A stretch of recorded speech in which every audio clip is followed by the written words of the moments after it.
Hi guys, ఈ వీడియోలో మనం లిటిల్ హార్ట్స్ మూవీ రివ్యూ కోసం మాట్లాడుకుందాం. మీరు మా ఛానల్ ఫస్ట్ టైం చూస్తున్నట్లయితే వీడియోని లైక్ చేసి షేర్ చేసి సబ్స్క్రైబ్ చేసుకోండి. కొంచెం మా ఈ చిన్న ఛానల్ కూడా సపోర్ట్ చేయండి. ఇక రివ్యూలోకి వెళ్ళిపోతాం. 90s middle class biopic fame Mouli Tanuj, Shivani Nagaram జంటగా సాయి మార్తాండ్ రూపొందించిన చిత్రం లిటిల్ హార్ట్స్.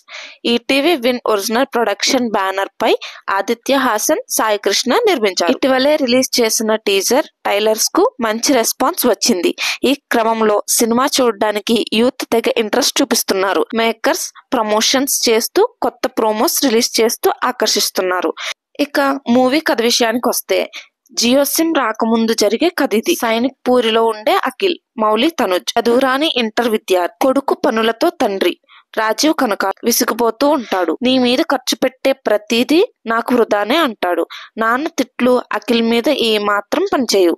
ఇక వాయుపూరిలో ఉండే కాత్యాయని, శివాని నాగరం చదువులో వెనుకబడటంలో అఖిల్ కంటే ముందుంటుంది. అఖిల్ సరదా మాటలు కాత్యాయనికి నచ్చుతాయి. కాత్యాయనిని చూడగానే లవ్ లో పడిపోతాడు అఖిల్. ఈ ఇద్దరు చదువు రాని వాళ్ళు ప్రేమించుకుంటారు. ఈ క్రమంలో కాత్యాయని తప్ప మరో అమ్మాయి వద్దు అనుకుంటాడు అఖిల్. వీళ్ళ సరదా లవ్ స్టోరీలో కాత్యాయని ఫ్యామిలీ బెంగళూరు షిఫ్ట్ అయ్యేందుకు రెడీ అవ్వడం ఇది ప్రధాన ట్విస్ట్. అలా అఖిల్ కాత్యాయని ఒక్కటయ్యారా లేదా అనేదే ఈ మూవీ కథ. ఇక మూవీ చూడడానికి ఎలా ఉందంటే, ఫస్ట్ హాఫ్ అంతా కొంచెం కామెడీగా ఉంటది. సెకండ్ హాఫ్ వచ్చేసరికి ఎమోషనల్ డ్రామా ఉంటది. ఈ మూవీలో ప్లస్ పాయింట్స్ ఏంటంటే, hero heroine love track comedy పండించడం. ఇక్కడ ఒక చిన్న ట్విస్ట్ తో మూవీ అంతా సరదాగా సాగిపోతుంది. నన్ను అడిగితే ఈ మూవీ చూడొచ్చా లేదు అని అడిగితే గనక, కామెడీ అంటే ఇష్టపడే వాళ్ళకి ఈ మూవీ చాలా నచ్చుతుంది. అలా అని మొత్తం కామెడీయే కాదు, సెకండ్ హాఫ్ లో మోషన్ కూడా ఉంటుంది. ఇది కేవలం నా ఒపీనియన్ మాత్రమే.